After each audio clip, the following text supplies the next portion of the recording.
West Bengal. West Bengal, the 294 assembly constituencies, the polling shall be held in two phases. In the first phase, 152, and the second phase, 142. The date of poll shall be 23rd of April and 29th of April.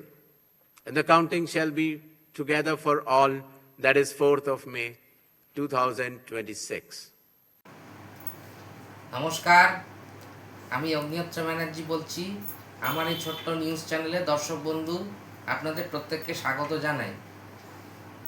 পশ্চিমবঙ্গে 2026-এর বিধানসভা vote সম্পর্কে এখনো পর্যন্ত যা যা খবর আমাদের সামনে এসছে তা আপনাদের সামনে হাজির করছি আমার এই প্রতিবেদনের মাধ্যমে। ভোটের অন্তত এক সপ্তাহ আগে আপনারা আপনাদের বাড়িতে ভোটার ইনফরমেশন স্লিপ অর্থাৎ VIS হাতে পেয়ে যাবেন।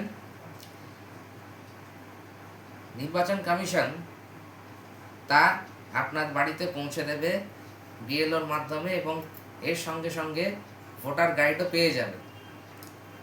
এবার 2026-এ পশ্চিমবঙ্গে দু দফায় ভোট হবে। 23শে এপ্রিল প্রথম দফা এবং 29শে এপ্রিল দ্বিতীয় দফা। সুতরাং আপনার বিধানসভা কেন্দ্রে যেদিন ভোট রয়েছে তার অন্তত এক সপ্তাহ আগে আপনি ভোটার ইনফরমেশন স্লিপ হাতে পেয়ে যাবেন। এবার বলি যে কোন কোন পরিচয়পত্র নিয়ে আপনি বা আপনারা ভোট কেন্দ্রে যেতে পারবেন, আমি সেই কথা এই প্রতিবেদনে আলোচনা করে দিচ্ছি।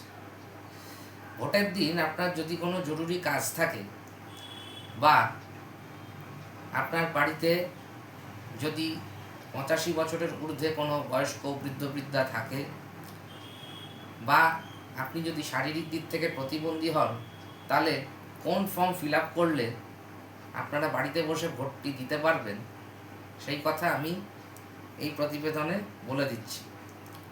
ইতিমধ্যেই আপনারা জানেন যে 4 মে ভোটের গণনা হবে এবং 6 মের মধ্যে ফলাফল প্রকাশিত হবে। 23শে এপ্রিল যে প্রথম দফার ভোটটা হবে তার বিজ্ঞপ্তি প্রকাশিত হবে চলতি মাসে অর্থাৎ মার্চ মাসের 30 তারিখে এবং 29শে এপ্রিল যে দ্বিতীয় দফার ভোটটি হবে তার বিজ্ঞপ্তি প্রকাশিত হবে 2nd এপ্রিল। প্রথম দফার ভোটের নমিনেশন ফর্ম জমা দেবার শেষ তারিখ হচ্ছে 6 এপ্রিল। 7 এপ্রিলের মধ্যে স্ক্রুটিনি চলবে। তবে কেউ যদি নমিনেশন উইথড্র করতে চান তাহলে তার শেষ তারিখ হচ্ছে 9 এপ্রিল। কমিশন বলেছে যে প্রথম দফায় 152টা সিটে ভোট অনুষ্ঠিত হবে এবং দ্বিতীয় দফায় 142টা সিটে ভোট অনুষ্ঠিত হবে। প্রথম দফা এবং দ্বিতীয় দফায় কোন কোন বিধানসভা কেন্দ্রে ভোট রয়েছে তা আপনারা অনস্ক্রিন দেখুন।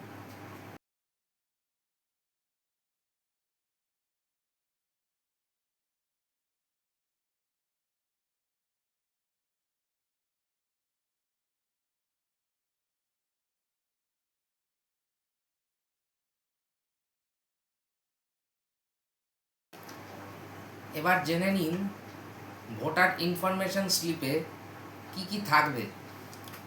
প্রত্যেকটা পোলিং স্টেশনের নাম থাকবে, আপনার সিরিয়াল নাম্বার থাকবে, তবে ছবি কিন্তু থাকবে না, পার্ট নাম্বার থাকবে এবং একটি QR কোড দেওয়া থাকবে।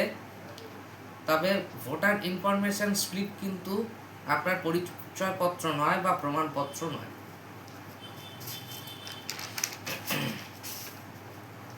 এর সঙ্গে BLOরা ভোটার গাইড আপনাদের হাতে দিয়ে দেবেন। তাতে সমস্ত ভাষাতেই লেখা থাকবে, অতএব আপনাদের পড়ে বুঝতে কোনো অসুবিধা হবে না। সেখানে কবে ভোট রয়েছে এবং কটা থেকে কটা পর্যন্ত ভোট হবে সেই সমস্ত কিছু উল্লেখ করা থাকবে। আপনার বিএলওর নাম থাকবে, ফোন নাম্বার থাকবে এবং ওয়েবসাইট নম্বর থাকবে এবং হেল্পলাইন নাম্বার মেনশন করা থাকবে। আপনার ডুজ অ্যান্ড ডোন্টস এর উল্লেখ করা থাকবে।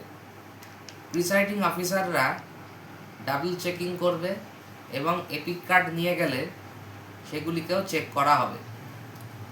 এপিক কার্ডের পাশাপাশি আর কোন কোন কার্ড অ্যালাউ করা হবে তাও আমি বলে দিচ্ছি। আরও 12টা পরিচয়পত্রের নাম নির্বাচন কমিশন বলে দিয়েছেন। আধার কার্ড, জেলার দিকে যারা জব কার্ড করেছেন সেটা দেখালেও ভোট দেওয়া যাবে। সেখানে ছবি, নাম, পরিচয় সবই দেওয়া থাকে। ব্যাংক ও পোস্ট অফিসের পাসবই নিয়ে যাওয়া যেতে পারে, তবে সেখানে ছবি থাকা বাধ্যতামূলক। আয়ুষ্মান ভারতের কার্ডও অ্যালাউ করা হবে, কিন্তু সেটা আমাদের রাজ্যে নেই।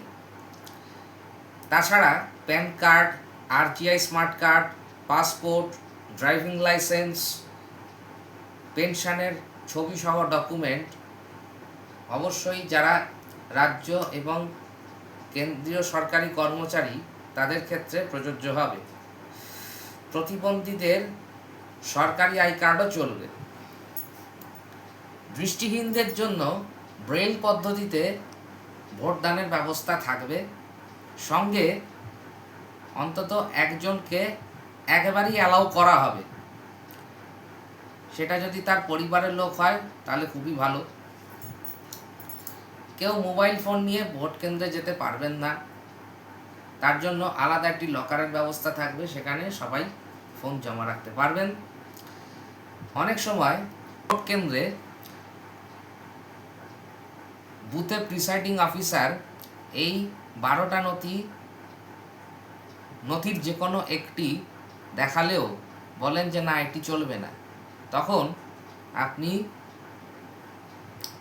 ভোটার ফেসিলিটেশন পোস্টার, যেটা কিনা প্রত্যেকটা বুথে দেয়ালে লাগানো থাকবে, সেটা আপনি দেখাতে পারেন। এবারই প্রথম এই রকম ব্যবস্থা থাকছে। তাছাড়া ওই বিধানসভা কেন্দ্রে সমস্ত প্রার্থীদের তালিকা বুথে টাঙানো থাকবে।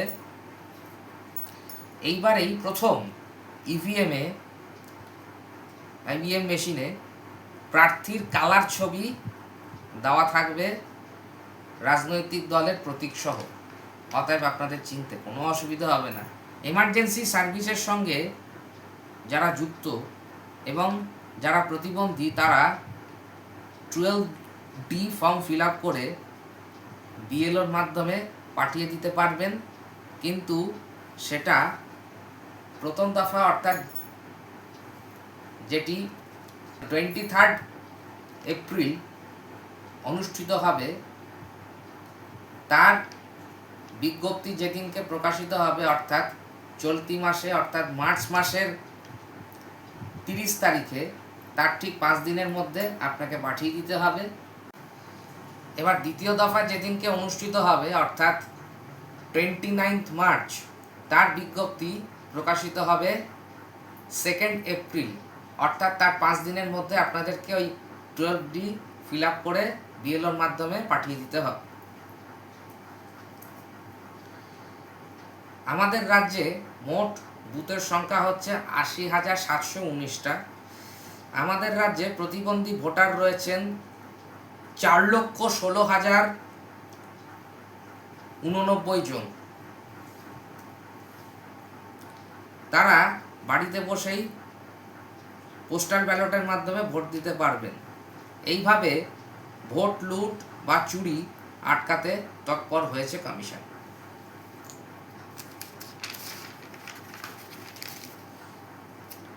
এর ফলে কি হবে না, চোর টাকায় ডুববে। যাই হোক, এই হচ্ছে ব্যাপার। ভোট সংক্রান্ত ব্যাপারে যদি আর কোনো প্রশ্ন থাকে তাহলে আমাদের কমেন্ট বক্সে অতি অবশ্যই জানাবেন।